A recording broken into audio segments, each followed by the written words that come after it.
Lá pela esquerda vem para o cruzamento, entrou na área, levou para o fundo, cruzou para trás para Dantas, tocou, vem na bola, bateu Juan Christian, é gol!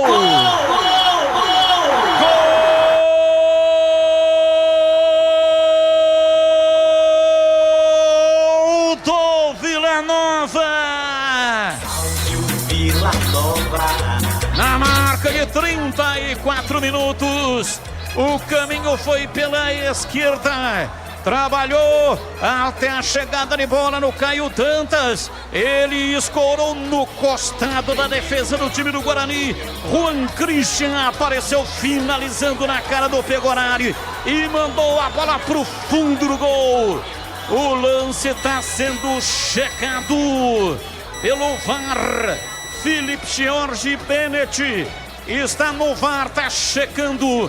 1 pro Vila Nova, 0 pro Guarani, e o detalhe do gol é seu Vladimir Catarino. Eu dizia, né? Tava mais presente no campo de ataque o Vila Nova.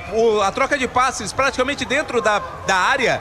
O Caio Dantas acabou tocando por último até chegar exatamente no Juan Christian. Aparentemente ele estava à frente, mas o assistente não marcou. E o Juan Christian acabou marcando o gol. Reclamação por parte do Pegorari. Recebeu o cartão amarelo o goleiro do Guarani, mas está validado o gol. 1 a 0 Vila Nova.